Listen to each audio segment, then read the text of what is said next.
All right. Good morning, everyone. My name is Bryant, aka Brybro27.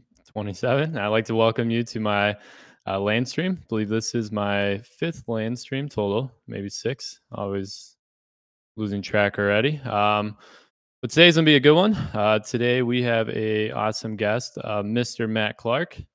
In case you may not know him, you've probably seen like a splinter bite in game that references his username, but he is the one and only that may know him around cornering the market on Flesh Golem. So, Matt, how's it going? Would you like to introduce yourself real quick? Hey everybody, I am Matt Clarke. Thanks for having me on, mate. Passionate about the game. I've been passionate about crypto for 10 years now. I started learning in 2012, learning about Bitcoin, and then it's just been I barely slept for 3 days when I first discovered it and started understanding it and just wanting to consume and really get this thing. And I've been with it ever since. I've been stayed in Bitcoin until I sort of checked out Steam and discovered that was a thing. Moved obviously then over to Hive and been around in Splinterlands from the start. So thanks for having me on, mate. I'm always keen to talk about this stuff. And you were talking about filling the hour, but I think you'll definitely have to throw something at me or set the dogs on me to shut me up. So yeah, we're good. Yeah, that's good to hear. All right, when you say you've been here from the start, like start from first time this game ever came live, you were here. Is that correct? Yeah. When they announced and then they started selling packs, I didn't really buy packs, alpha packs early. My thinking from the start was that because there were people. Padalenko was a little duck avatar, and it was a woman apparently. She was taking packs and just stripping them, so opening them and then selling the legendaries really expensive, but then just selling the commons and rares for quite cheap. And so I like to think things through. So when I started thinking through the implications of this game of having these cards that exist, they're property, but they exist on chain. There's aspects to that maybe aren't immediately apparent. Like for example, that a common card, if you play Magic the Gathering, you've got maybe a stack of thousands of common cards that you barely ever look at, see, touch. All they do is take up space, right? And so they're far less valuable than a legendary. But I was thinking, if this stuff is all online and there's no storage issues or problems or anything like that, why wouldn't I want to hang on to commons as well? In fact, knowing that mentality is out there, that people are going to shun the commons, I thought, well, I'm going to pick a common that I like the look of, and I'll just stack a whole lot of that, and almost as a demonstration of the fact that you can have a whole lot of these things, and they're not going to take up room on a shelf somewhere. They don't take up room. And so while everybody else was focusing on these legendaries, I thought, no, I'm just going to do the mundane thing and stack a whole lot of this one common card. And it just kind of, when the stats came out, the stats were real good and solid, and I thought a self-healer's, definitely always going to be useful wherever he is. And then, the game kept growing, and I just kept stacking them, and they were still only cents each. And I thought, well, they're still only cents each, and then they were only dollars each. So I thought, well, they're still only dollars each, and I guess I just kept on going. So I don't really have an end goal in mind. I just I don't know. I like it simple. Are you still What collecting should I buy then? today? Flesh Golems. Yeah. I haven't bought one for a while. Okay. Just because I keep getting beaten by other cards, and I go, oh, who's that guy? I don't have one of those yet. And so then I'll start, getting that. And of course, I'll compare the prices and almost inevitably decide that I need it in gold foil. So then the all my previous rental income goes towards saving up for that card and maxing it in gold foil. And then, by the time I get round to buying more Flesh Golems, then there's another top priority. You've probably got the same sort of thing where you could probably list 10 different top priorities, first priorities. Yeah. There's so many really cool things in this game and directions that you can go and focuses that you can have. I mean, I could sell everything and just throw everything into the liquidity pools right now, or do the same with land. I see all these land plots there, and they're under $200 each, and I'm thinking, I got to, I got to dive on these things. But then there's also, other things that we as well, licenses, and so there's a lot to the ecosystem, and I think there's a real joy in choosing your direction, choose your own adventure, and say this is how I want to do it. So, look, I forged the path with stacking the one card, but I'm sure somebody else would have done it in time and eventually, and it's a popular thing, and a lot of people are doing it now. And I've been saying for a while I'd love to see an option where you choose your avatar. I'd love to see if you own more than 1% of a particular card, then you have the option to choose that as your avatar. So you come up against somebody who's got a saber shark avatar, then you go, okay, wow, this guy actually owns at least 1% of the world's supply of saber sharks. I think that'd be a cool little addition. I've never heard that before, but I like that. It'd be kind of cool just to see, people's different collections and what they focus in on. Yeah. But yeah, I mean, I think you're the one that started the whole cornering. Like you said, there are people that have been trying to do it now, but I don't think anyone will be able to get up to the same level as you. And to put this in It's so hard. perspective, we were discussing this a little bit before it started the stream, but I think based off my calculations, there's around like 7,700 total flesh golems in circulation. And that's including all the different levels, not just one BCX, just all the levels, like actual, not physical, but actual cards that exist. You're currently around, I think we said around like 1,600. And I know I'm showing like your main account here on stream, but you mentioned, you have different accounts that you spread them out to either delegate or rent out. I think let's just say around 1,600. That puts you at a little over 20% of like the total supply that still exists, and that I know your supply includes a lot of like maxed golems too. So if you were to completely just split everything up and go based off BCX, I'm sure you're higher. So I'm over a third in regular and gold foil.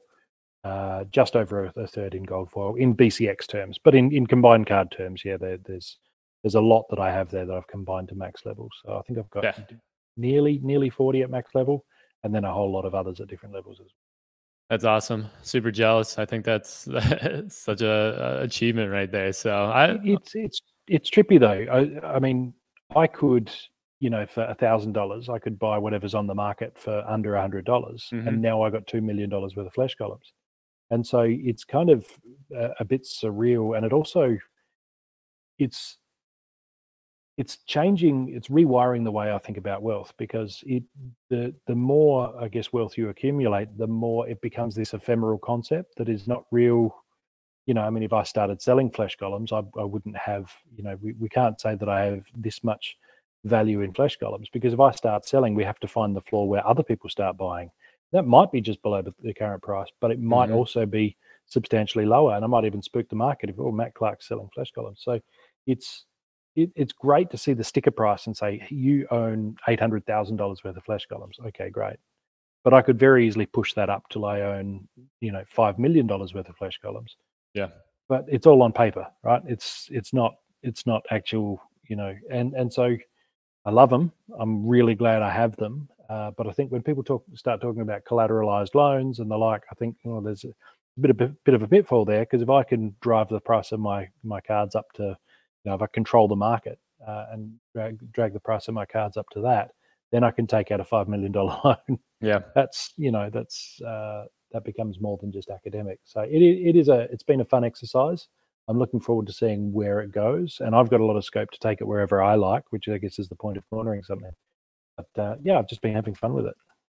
Yeah, you bring up very valid points. I'm sure not a lot of people even consider that. But again, when we get into Splinterlands, and you mentioned there's just so many options and opportunities in this game. I mean, you can rent them out, which I know you have. That's probably been doing pretty well. Tournaments, obviously pretty heavy for alphas, and then I mean, who knows what land's gonna introduce for workers. Alphas are probably gonna be one of the best cards, so you're gonna have a lot of opportunities. I think they're only gonna increase. So yeah, I think it's awesome. So I will transition us uh, right back to land here. I should probably start with an introduction myself. I know I don't do that too much, so if there's any newcomers here, may not even know who I am. Um, like I mentioned, I am Brybro27. You may see me around in Discord. I do work part time for the Splinterlands team as a QA engineer, so I do get to see kind of what's happening in behind the doors. I will say, if you haven't noticed in Discord or on like the last town hall, they've been hyping up this next town hall. They've been hyping up the past previous like few town halls, with saying, like there's some big news coming out. This one apparently is supposed to be bigger. I'm not really sure what they're going to announce myself, so I'm pretty excited. Just because I don't get to know everything that's going on. So I'm still kind of relating to everyone else here in terms of just waiting for that town hall. But I mean, I do know what's coming down the pipeline. There's a lot going on. Not even land related yet, but it's just still very exciting because anything that they can continue to introduce into this game and continue to build around the ecosystem, it's going to just impact land in a positive way. So if you're a landowner, I mean, we'll get to the roadmap in a little bit. I know it's getting pushed back in a sense, but everything's just going to continue to contribute to building up value of land, and land's just going to be that much greater. So it's kind of like a balance between I'd love to have land out right now so we can actually start using it, but we're not. I follow Matt and Aggie and all the other board members and everyone. I mean, their vision is what we're kind of all into right now. So, with that being said, this stream I've done this. I want to do it weekly once we get closer to actual land phases being released into the game. But this is to act as a resource for anyone that's into land and want to just see different people's perspectives on strategy, preparation, just anything land related. I think it's going to be kind of a community thing rather than just like an individual. Like, all right, I'm going to try to just do this myself and not share it with anyone else. No, I think it'll be everyone here. If you're not aware, land is going to basically reward the owners themselves, even the renters. The Splinterlands team does not collect in any way. So anything they build into land is just earnings are going straight to the owners. That's why I think it's the best way, and I'm completely excited. Along with that, so I do have guests on. The past few guests have been pretty amazing. Continuing that streak right now with Mr. Matt Clarke, because we do these guests do have some pretty big holdings, and so I think seeing our perspectives on what we're thinking at the current moment maybe would help anyone, no matter what your holdings are. So again, that's the whole point of the stream, just to act as a resource, bring up good conversations. I will say too, I do have a document going that the land team that's currently developing land, they do see it, and so anything that is like deemed of value and like a great topic that comes up, I do forward that over to them, just so I don't expect them to implement everything that we suggest or even read everything that we talk about, but I do think some of it may stick, and it may be something we see as land slowly comes to fruition. So just be aware of that. So anything you want to ever bring up, feel free to. Open forum right now. And yeah, this is why we're here. So with that being said, let me go to the roadmap. I did want to just cover this because this was kind of dropped on us. I think this was just last week. Hardpoint introduced this. They have been doing a great job at kind of actively updating this, which when you invest in a company, I think this is one of the best things you can look forward to as an investor. Just seeing the progress that they're making, and that it's kind of like never ending. And like I mentioned too, everything on this roadmap does not cover what the whole team is working on. There's a bunch of mini projects and just other things that they haven't even thrown on here, just because there's just not even enough room. Anyways, I did want to cover, so in case anyone has noticed, the land phase one, or just land in general, kind of got changed on this roadmap. So before, it was marked as land phase one would be done by Q3 of this year. That's changed. So now they labeled land in this quarter as like the tech modernization and non-card market. Um, they do that. Those are like the prerequisites of getting land out, which I do think non-card market is going to be very convenient. Because I don't know, secondary markets aren't always, or third-party markets aren't always the best. Being able to buy in game with DEC and credits is obviously going to be a lot more convenient for players, especially myself. So looking forward to that. But yeah, so that just means land phase one, which is the whole like reveal process. That got pushed back to Q4.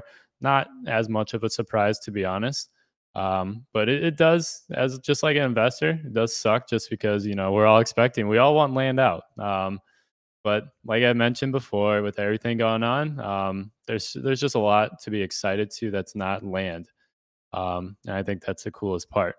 So I did want to cover that phase one, Q4 2022. I don't think that'll be pushed back anymore. Like we're gonna it. They do have a specific land team, currently working on it right now. So I have no concerns. I think that's going to hit the expectations.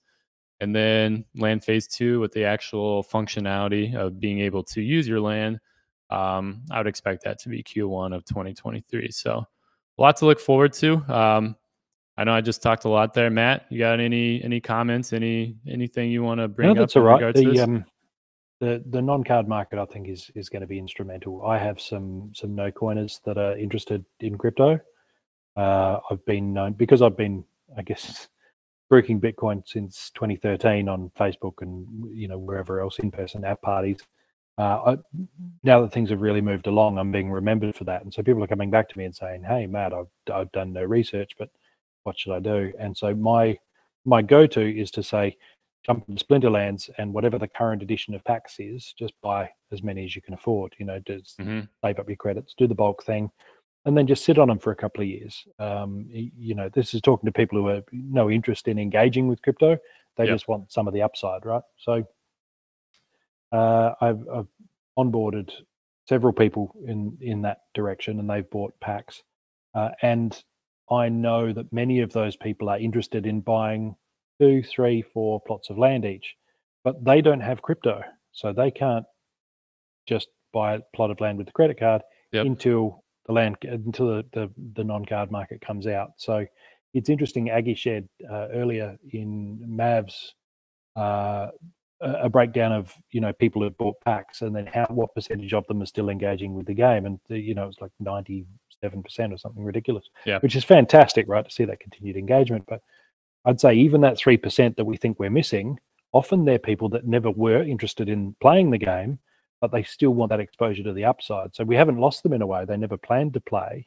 They're just people like my friends who've gone in, bought the 500 packs, and then they've said, "Oh, we're going to invest this. By the 500 packs or even the 2,000 packs, we're going to sit on this for a couple of years, and then if it does what beta packs did and what untamed packs did, then I can choose to sell into that or choose to sell until I've made my money back and then hang on to them even longer." And Yep. so that non-card market will be their opportunity to diversify into land as well. So I'd say it's going to be interesting to see what the price of something like land or totems or titles, what that does when people who've kind of no coiners, even if they're in the game heavily, but aren't otherwise involved in crypto. They can't just go, "I've got a bit in an old Ethereum wallet, I'm just going to buy some land with." I mean, they have nothing, right? This is their entry. So yeah, I'm kind of looking forward to that non-card market. Then I could jump in a few Facebook groups and go, "All right, guys, now's the time. Stock up on credits, and now you can get a couple of plots of land." So there's people out there that are excited about this, and that's something I'm looking forward to, is that non-card market. Yeah, you bring up some very great points. I mean, not everyone in this game has to play the game. There's just a huge investment opportunity too. I will say that's, I think, the first like appeal that the game gives off, or at least it was like the easiest appeal to explain to new players, especially like during the SPS airdrop. That's how I got a few friends and family into the game, just because I'm like, come on, you buy this, you're gonna get a huge return in just SPS from the airdrop. And that doesn't even include like the value of just holding, whatever asset you bought. So I was able to get a few in there. Now with the airdrop done, it's I wouldn't say the appeal's gone away. It's just I think it opens the eyes that there's still a ton of value in this game. And so, like you mentioned, just being able to have all these assets be accessed and tradable, purchasable, and all that like in game. Yeah, I think it's gonna make a huge impact, and that's what I'm waiting for too. Because I mean, I've been saving DEC just to I think totems. One thing that's been something I've kind of wanted to stock up on, but there hasn't been like really any price movement, any kind of demand for those, so they just been pretty stagnant. I personally don't think they're worth like the price compared to like a single land plot right now. So I haven't bought any, but I'm kind of hoping that just all this introduction, we may kind of see more of a flow, more people getting into these things, and see the market actually get active, and then good entry points for Yeah. sure. So There's so many unknowns. So I think part of the maths that goes into what people are willing to spend on totems is they're thinking, well, if it doubles production on land, then each totem is worth the value of the land itself plus all the monsters and summoners that I've assigned to the land. Therefore, totems are worth a whole ton, and that may well turn out to be the case. But then might be that 90% of the expense of making an item is in the ingredients that you use, right? And so it might not be related to the value of the land plot and the cards, and so we need to revisit our assumptions sometimes and say, okay, it's not necessarily true what I'm thinking here. So yeah, I can definitely see how totems might be considered overpriced. I don't have any particular insights into that beyond that. I did all right in the raffle, so I sort of got I did all right. I'll just have a look here. I've got 4 legendary, 22 epics, 86 rares, and 611 commons. So I've got 2,113 plots all up. So 2 regions and 113 individual plots. So I figure if I just save the totems for the best performing ones, then that should, I guess, do. And if half of the totems are still yet to be unearthed, they're still out on plots, then hopefully they pop up. So yeah, and so much to talk about with land. Yeah, well, let's so start many there. ideas and possibilities. Yeah. So you just dropped your land holdings, and for anyone that may have missed that, you're up to 2,100. So 2 regions, 1 tract you mentioned, and then probably a few It's just scattered plots. Just 113 loose plots. Yeah, so I don't have any tracts. I've just got 113 loose plots. Okay, in the 2 so regions. ideally that should be 1 tract. We don't know if that's true or not, depending on how you reveal it. But okay, and then how many totems? Interesting point too. I had a bit of an ask around, and I discerned that we have more than 7.5 regions in Australia held in Australian hands, which means Australia owns more than 5% of Pretoria. I don't know if it's much more than 5%, but that's down under representing. That's awesome. Stepping up to the plate. So yeah. Are you guys all in the same guild by chance? No, there's a few different guilds kicking around. Okay. There's a lot of us in the Roaring Twenties, but we've never been sort of, I guess, we've never made that the crux of our guild. It's just been whoever was around. But there are a couple of Aussie guilds. There's the Drop Bears and the Wombat Warriors, and that's the only 2 that spring to mind that are themed as Aussie guilds. But they're both doing all right, but starting off small. So I wouldn't say that's small if we're talking about 7 regions all. Well, in that area. That's awesome. But yeah, so revisiting totems, I saw Solus Mike just ask a question like how big of an impact. So yeah, pure speculation. There was the original post that kind of explains the vision behind it, and I think the basic concept is that totems are gonna give some type of boost to your land.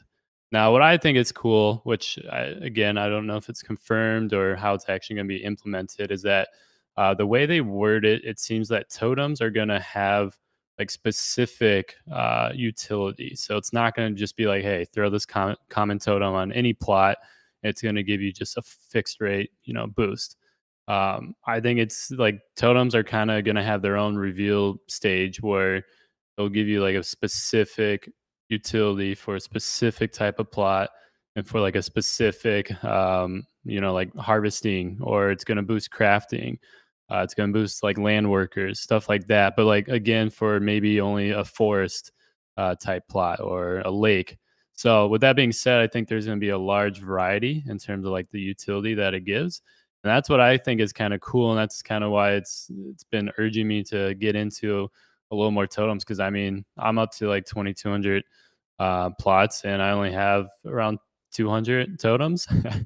I didn't get into the raffle, so I've just had to accumulate. But just with that huge variety, I think it gets me into like the whole RNG thing where you may just get a super rare totem, not even like legendary, epic, rare, but just in terms of like utility. There may only be a few uh, with that specific utility in just the whole ecosystem.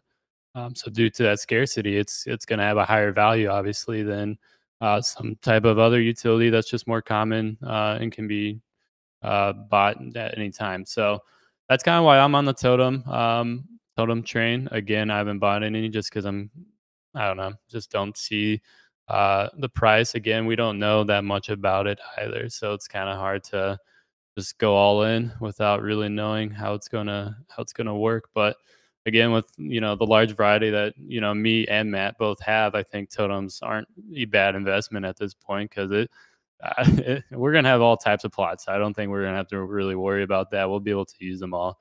But I mean, I'm kind of like land workers. I kind of would love to have at least one totem per one land plot, because then that gives me something to work with. But we'll see. I just love the whole RNG aspect to it. So we'll keep an eye. Hopefully, we get more details on that. Because I'm not sure if that's gonna be part of phase one or not. I would imagine if there is a whole reveal process, it could be, but we'll see. So I can see totems being a almost a fun layer on top. That there's a lot of scope there for them to muck around and have fun with it, because they're part of the economy, but they're also almost like a fun layer. mhm, I don't know if I'm seeing this the same way as the devs are, but you could say, when you're saying maybe this will boost on a forest, you could have a totem that say triples your productivity of a particular ore. You mine a particular ore yep, 3 times faster during a full moon, yep, right? So we can have cycles. We could have day and night. We could definitely have cycles, seasons, for example. So you might have the winter totem that does extra mad productivity during winter, and the rest of the time it might not even be worth using on one of your main plots. You might want to shift it sure, out to one of your suboptimals. Uh, but then when winter comes around again, you're sitting there waiting, going, "Oh, I'm going to break out my winter totem again because it's wintry, and now I'm going to." So we yeah, don't know, but there is scope for all sorts of different things, and I think early on there was mention, and again, this plans can change, but I know there was mention of the guys saying it's going to be something that you will want to keep an eye on. It won't just be maximize and then move away and go away and do something else where you permanently maximized. Events will happen, things will change, yep. and the more time and attention you spend to cultivating your holdings, the better off you're going to be. And I'm very much open to that. It's sounding like very much like a real time strategy game, except that there's actual I guess real world value behind it all. So which makes it so much more exciting, right? Yeah, it just makes it seem like it's endless. Which as an owner, that's kind of all you want to hear. Just nonstop, utility or value for it. So, yeah, I like the whole concept. I think it's cool. And to clarify as well, so only half of the circulation is currently out for totems. So they're currently circulating. Probably a decent amount was, I think, released. Was it all released? All totems released during the raffle? Yeah, they were. Yep.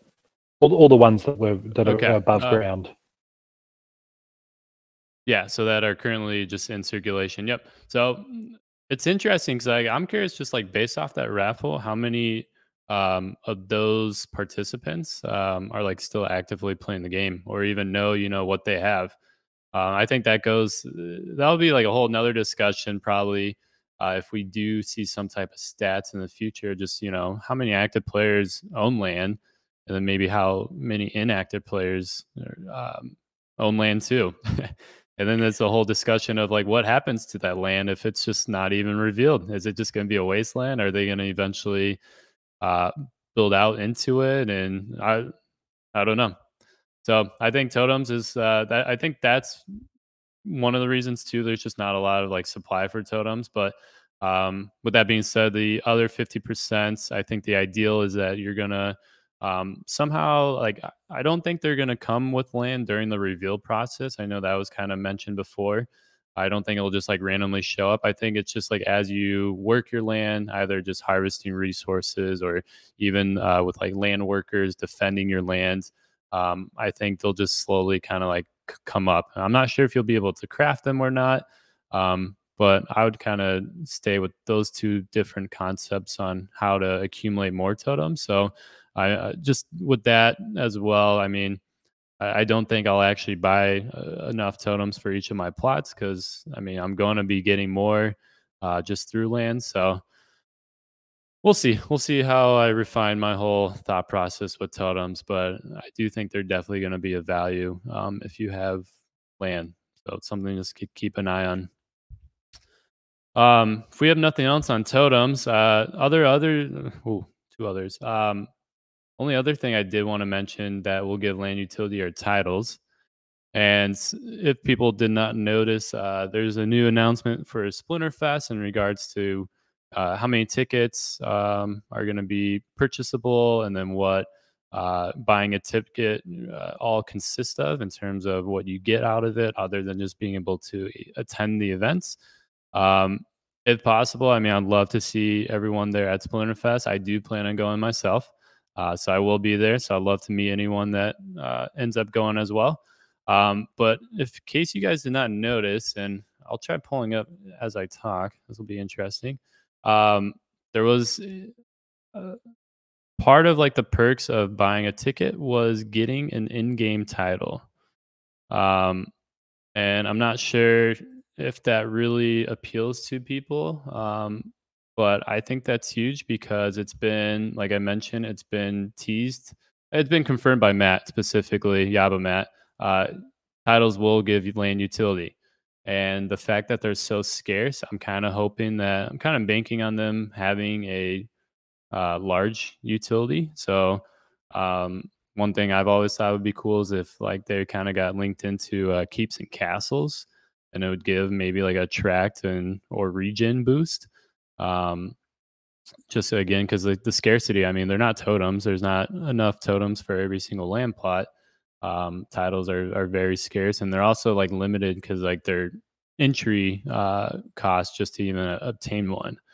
Um, so that's like the whole gist of titles. So I think this is like something really cool. I love the ideal behind it. One thing I will mention though is I kind of hope they tier titles, kind of like what they did with the SPS airdrop, where the Praetorian was, it had a higher value than all the other titles. So the Explorer, Untamed, and Legionnaire, they're all below the Praetorian because Praetorian, that was land pre-sale buying a region that was around $7,500. The other ones were just a couple thousand. I'd say just a couple thousand. I mean, that's a lot of money still, but in comparison, not as much. Here in game title, there's only going to be 1,000 in circulation, so I think that's going to be the most titles or most type of title that will have like the highest circulation.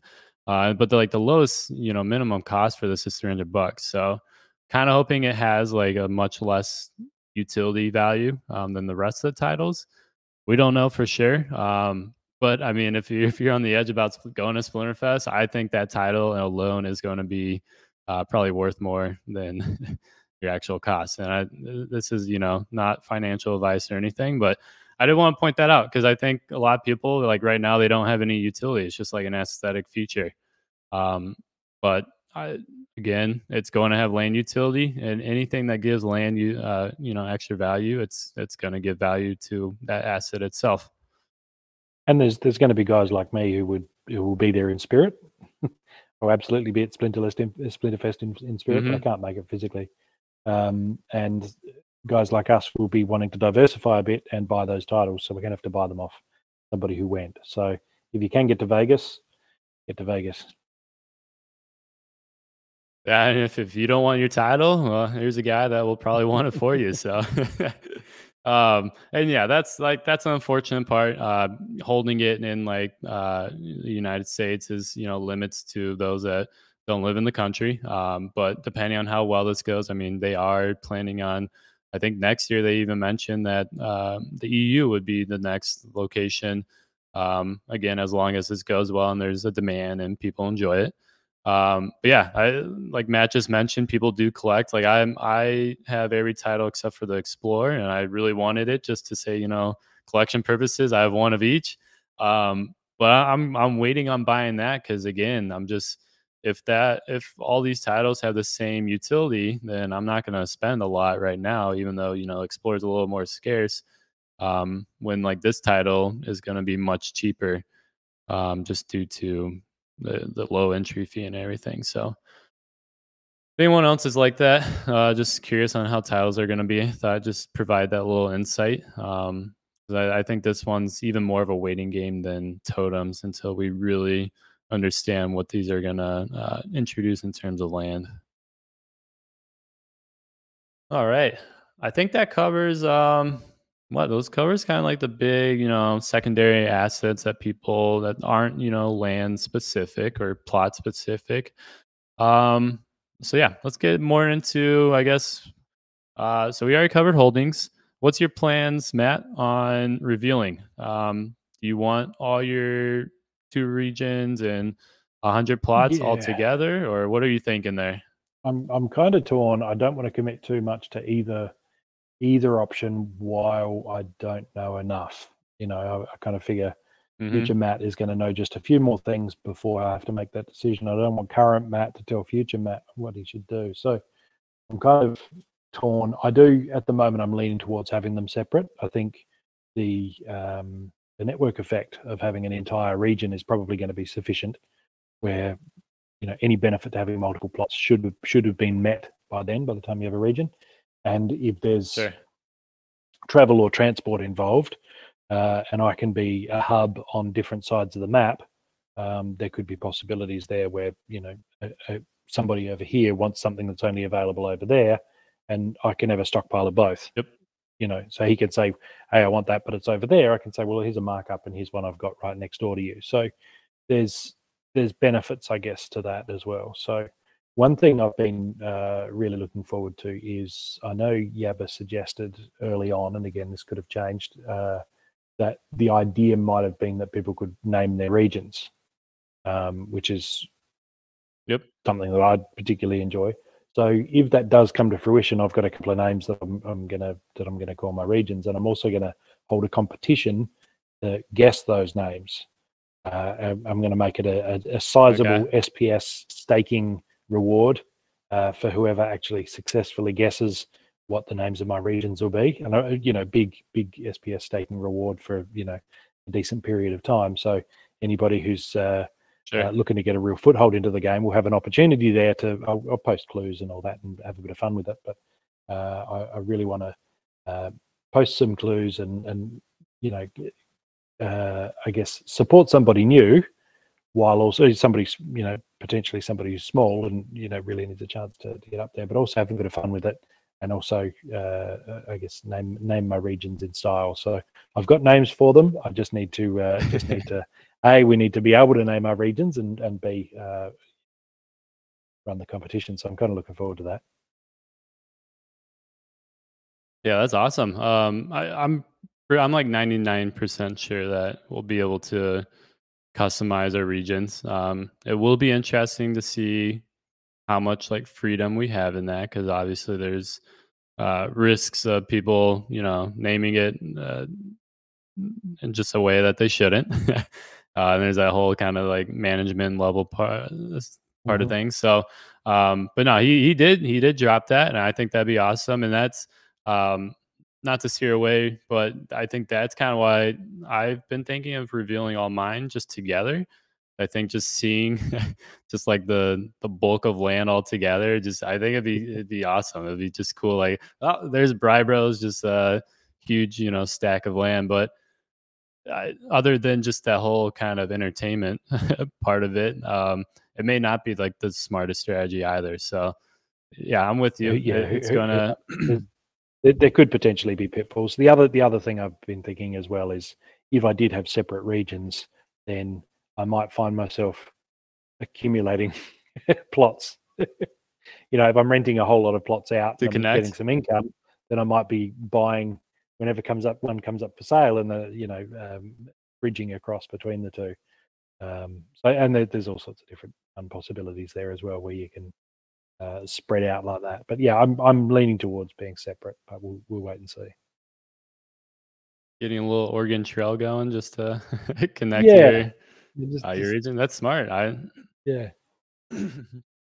Yeah, and again too, I think travel time, or just like a whole concept of time in general, I think that's something that they mentioned they'd like to introduce. So potentially revealing together may benefit you if you want to travel across your land. There, may either speed up travel, there may not be any type of like tolls, some type of like taxes to cross other people's borders, stuff like that.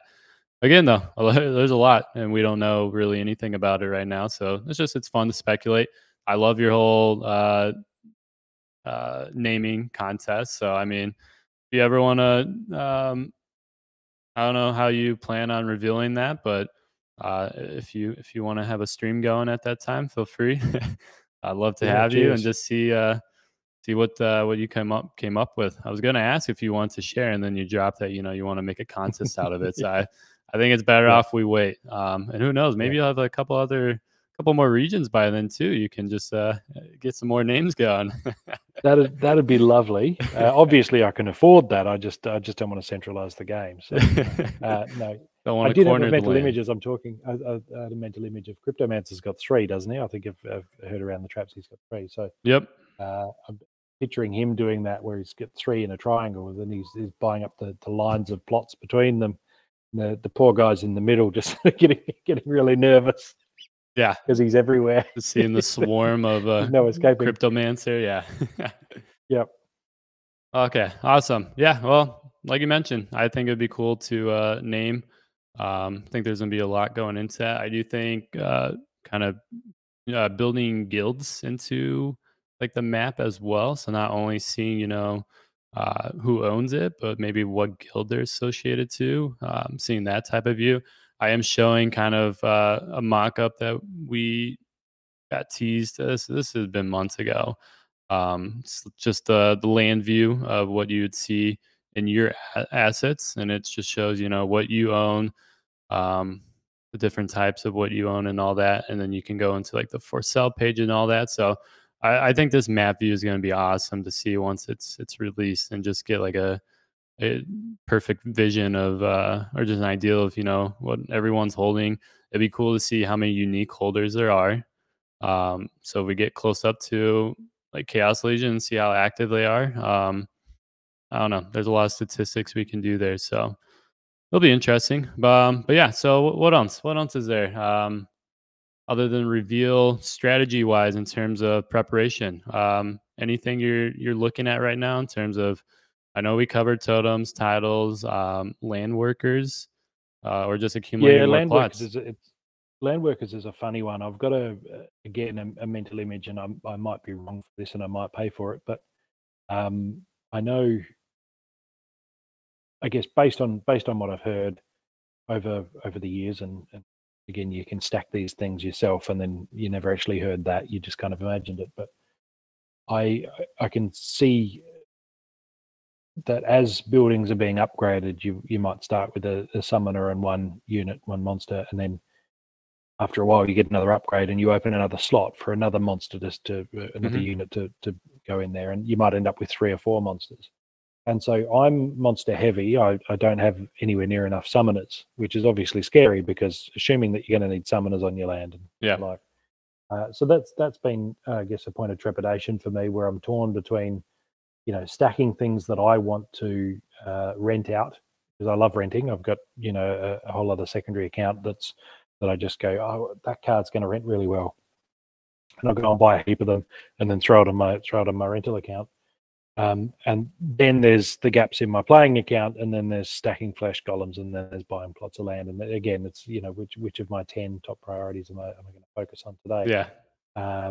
And so I'm sort of, with summoners and land, I have this, and it might just be self-preservation that I've got this mental image, but I'm thinking, if a particular land plot requires that, and then it gets more and more monster slots open up, then what I might end up doing, assuming this is possible, is to actually focus on a few plots of land, few buildings, and get them right up, so that I can have a high monster to summoner ratio, rather than partially upgrading a whole heap of plots where I need summoners for all of them. I could say, well, I'm just going to upgrade 500 plots, 500 buildings that I have summoners for, and then I'm going to upgrade them and keep upgrading them, and then I'm going to throw all my spare units in there every time it opens up. So I guess a more of a spiky way of doing it, rather than the even way. But I think there's a lot to like between now and then. And I guess this is one of the reasons why I'm not too concerned when they push out the land launch, because that just gives me more chance to stack summoners and open packs that have summoners in them. I'm a little bit concerned about whether the summoners need to be of the same splinter as the units, because obviously I have a lot of flesh golems, so I'll be looking at earth summoners, and there's a chance that I might need to swap some land plots if I need to, but there's so many different possibilities here, where we'll have guys who have, I've got a common totem and you've got a common totem, and each of us need the other one's type of common totem, so we just swap, right? Or we might swap plots because that plot's actually closer to you, and whatever else. So we keep our own totems, but we swap plots. Or there's so many different possibilities and options, including renting out the land to somebody else, which is basically saying, I don't have any of the cards I need for this, but I'll take a passive income from that for the time being and retain ownership. Thank you very much. But there's so many different ways it can go. Like, how do you? There's questions, right? There's the big questions at the moment are items and spells. Are they going to be permanent, or are they going to be consumable? One time, yeah. That's a big one, or is it somewhere in the middle? And the other big one is what's going to happen with tenants and building upgrades. Because if somebody's renting that plot, does it have to stay as it is without any further upgrades? Will they upgrade and then they get bumped off the land that they've upgraded? So, personally, I'd like to see a 12 months rental option where I can say, okay, anybody who wants to rent my plot, here's what's going to cost you, and as long as you keep paying this rent, I can't kick you off for 12 months. And then for them, that's incentive to maybe upgrade some buildings, right? At the end of the 12 months, I can kick them off or renegotiate their rent or whatever. I've now got the income, and I've got an upgraded building on my plot, and they have known, right, I can pencil in, I have a full 12 months to enjoy whatever it is that comes out of this building. So it's at a level 3 now. It's worth my time and effort and money to upgrade it to level 4. Because over the next 12 months that I know I have it, I'm going to be able to produce substantially more than what I will get. I think that's a nice compromise, because it's almost ownership. It's a 12-month locked-in period. So I'd like to see something like that as maybe a compromise position. Yeah. I don't know what these are. Anytime I've come up with an idea over the last 4 years, anytime I've seen a problem on the horizon and I've thought up, this might be an issue, this might be a problem, and I've thought, I'll reach out to the devs. There's been an update has dropped, and it's been something really exciting. And one consequence of the update has been that the problem I foresaw on the horizon is completely solved now, more elegantly than I could have. And I'm like, every single time this happens, I know I'm in the right place. I know I'm dealing with people that are so much smarter than me, and I love that. So there are exquisite minds at play, and I'm very happy to be here. Very happy to find this place. Yeah, I mean, I'll add to that just because, I mean, you say that, and it sounds like you may think that, what you're saying and contributing to the discussion or providing feedback goes maybe not like, read, or the devs may not actually consider it, but I guarantee you they do. And that's probably what leads to what that final solution turns out to be. Because they do, I mean, they actively look at what everyone talks about within the community, and that's, I think, what they use to kind of instill and build on top of for that final version. So you never know, and I do, just, I guess, going to your rental um, ideal. I think that is awesome. That would be like a great way for someone that can't just come up front with a couple hundred to buy a plot and actually own it and use it. I think rentals are going to be that perfect opportunity for them just to get in and get their like feet wet. Um, Although I'm still in between in terms of like how I think it's going to be implemented, and then how it may be enhanced over the time. I think to begin with, it'll probably be very similar. I just imagine that you're gonna have to rent out plots with a specific building on it and a specific level, and the renters will just choose from whatever's on the market, whatever they want. So if they want a level 4 storage building on a specific forest plot, like, they're gonna have to filter down to that, and that's what they get. But Yeah. like you Well, mentioned. that's how combining cards works, right? I mean, Yep. it's a renter can't combine the cards; they're just renting the cards as is. So yeah, that might be the way we go. Yeah, well, and like I'm just thinking that's gonna be like that's basic concepts. Like that's a great start. That's good to get it out, and see how people interact with it and how they like it. But I'm all for. I mean, this has been discussed in like Discord too, of having renters have that ability to enhance those plots that they're renting out to make it more of like they're actually renting it and they have a say in what they're renting. So like being able to upgrade buildings or build buildings, I mean, I'm all for that. I think that's awesome. But then you just get into those messy waters of like, all right, so when they're done renting, what happens? Does the owner just get to keep all that? It's been thrown around that buildings may be like NFTs that potentially the renter could keep. I don't know how realistic that is, and just like, does that even make sense? But yeah, I don't know. I would love for them to expand on that, because I don't foresee all landowners managing their own land. I think renting land is going to be a huge part of it. I think that's how we're going to get more and more people into the land ecosystem, just with that easy entry, um, kind of upfront entry. So yeah, I'm all for expanding into that. It's just gonna take some time. So I love the ideals, and who knows, that may be something that you see, and that'll be your next claim to fame. Be like, I I thought of this system and they implemented it. So you're just into that smart group of devs right there. But I mean, part of that too is you look at the cards that the players get to design and make, right? All of that is part of bringing yourself into the game. Yeah. And I've got a pet theory that video games, for example, in a way used to be more engaging, and I think that's because the character didn't have so much backstory. So it's more you, right? Instead of there's a movie at the start of the video game and it tells you everything about this character that you're going to play. Well, Hmm. that means that he can't be me now, right? Whereas if it's just here's the little figure and he's running from here to there, well, that's me. After a while, it just sort of becomes me. So I think that sense of ownership really drives you into the game and makes you part of that game, that and decision making. So if you got a game that's on rails where you go from here to there and then from there to there, Yeah. it's okay. But it's kind of a movie that you're twiddling your thumbs and watching a movie. But if you're deciding how to get from there to there, and do you go on horseback, or do you take a car, or do you dig a tunnel, or if there's multiple ways to do it and you make that choice, then the character that's arriving is more you than if it's a character that's just takes the only path. Sure. And so a game like Splinterlands, where we can focus on this or focus on that, or we can be that, or we can be the guy who designed Chanceus the Great, or we can be the guy who designed Lear Deep Swimmer, for example, Neil. That's bringing yourself into the game. And then if you're making those choices, am I going to focus on renting or whatever else? All of those choices that you make mean that the experience is more yours.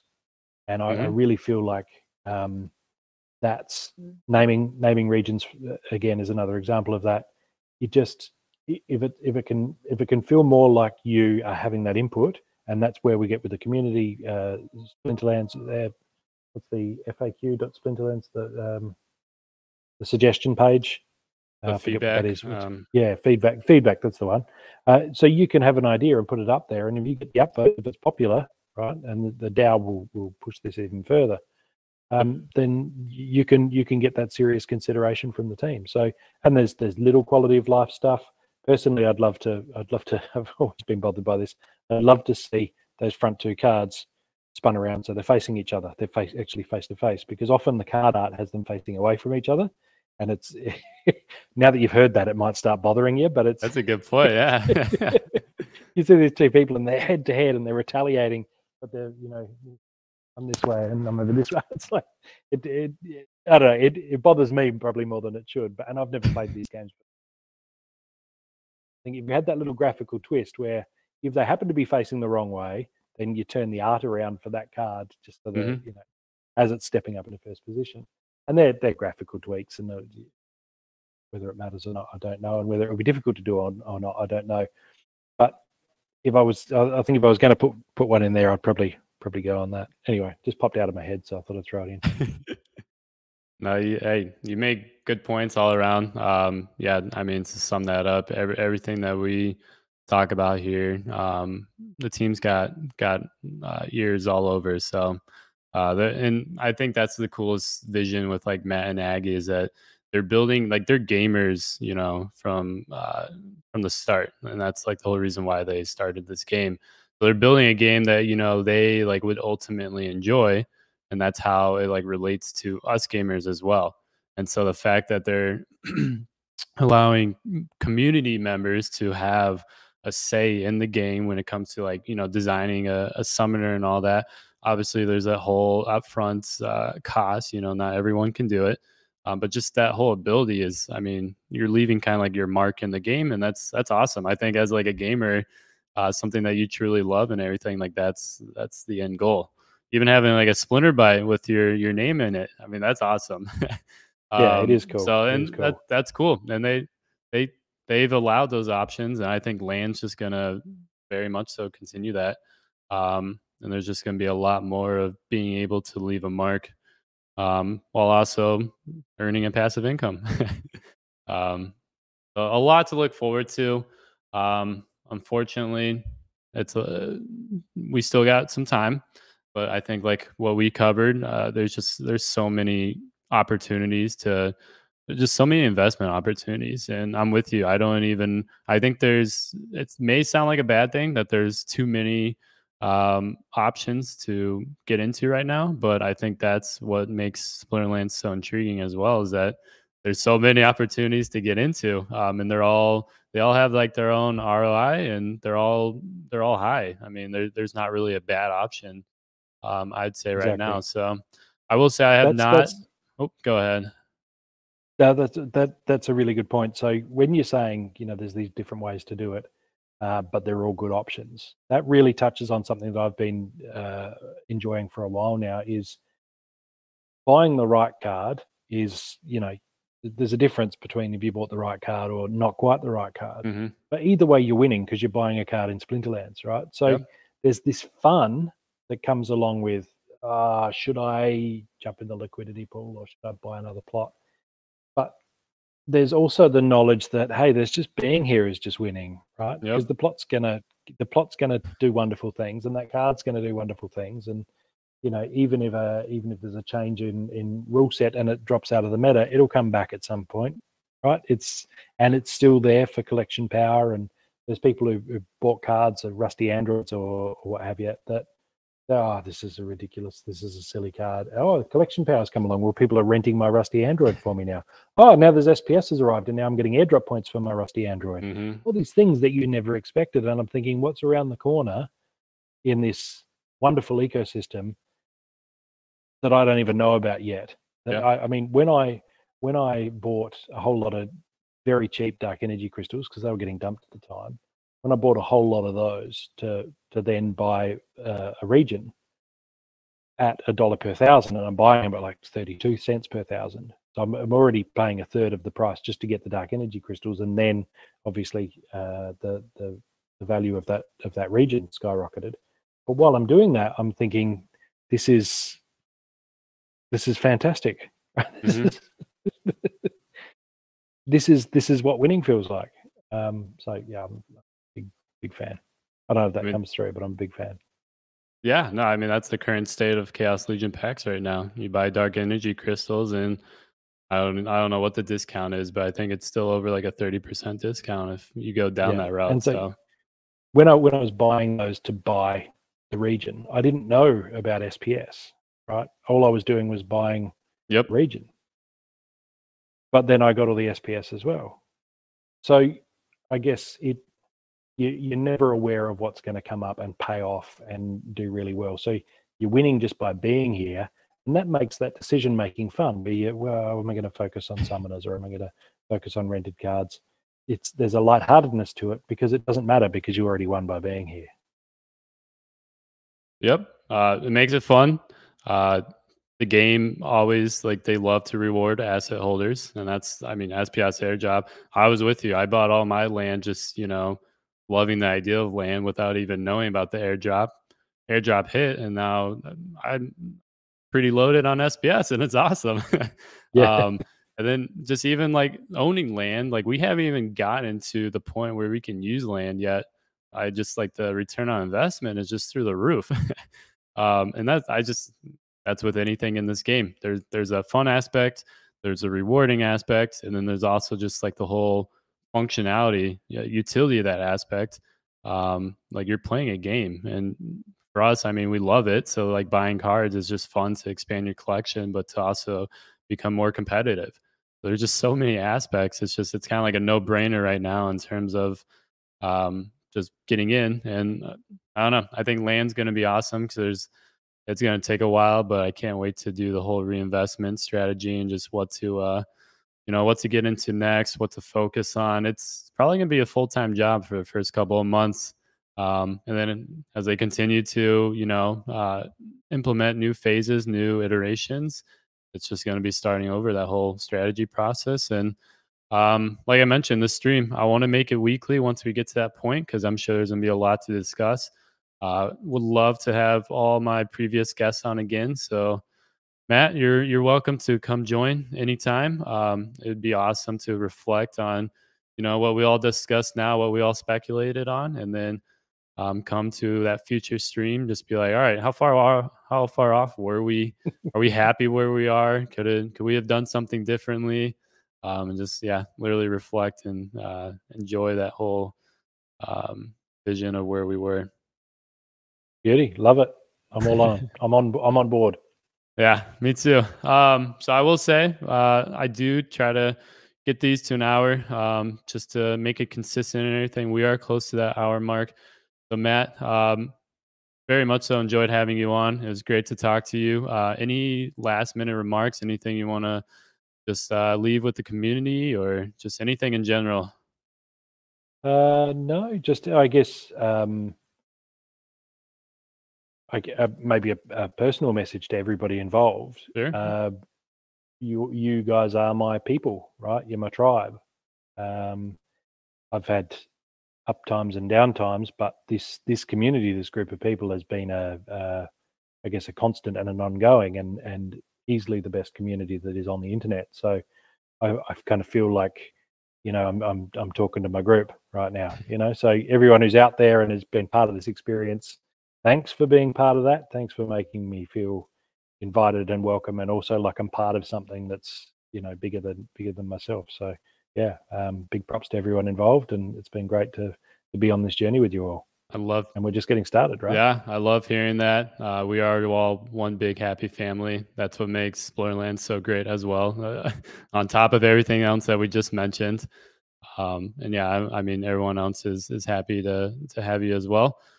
Feel free, everyone that has been listening, come discuss on Discord. That's like the main platform that we use to just talk and message and connect with everyone. So At any time, if you ever want to talk land, I'm always popping my head in there. You say land, and that's like you'll find me. A wild bribro appears. That's always like the joke. So, um, come join the conversation. I'm not sure when my next stream will be on. I have had people reach out in terms of mentioning they'd love to be on. I do want as many people as I can get on. It's not you don't have to own at least one region to be on here. I want to get that huge variety. If you only have one plot, um, you can still be on. So it's just a matter of time. I will reach out once I build that because I do have a few others kind of already being planned out. But just yeah, keep an eye on that. Again, I love you guys reaching out because I'm not gonna say no. We're just gonna have to find a time for a future stream and get everyone on here. So, with that being said, yeah, thanks, Matt. Thanks for everyone coming out and joining the conversation. This is being recorded, so I'll post this on YouTube in case you joined late and missed out. Until then, Matt, it was great talking with you. I'm sure I'll see you around. Have a good night. I know it's night there for you, morning for me. So, until then, everyone, take care, and we'll talk to you guys later. Bye, everyone. Gotta find my mouse.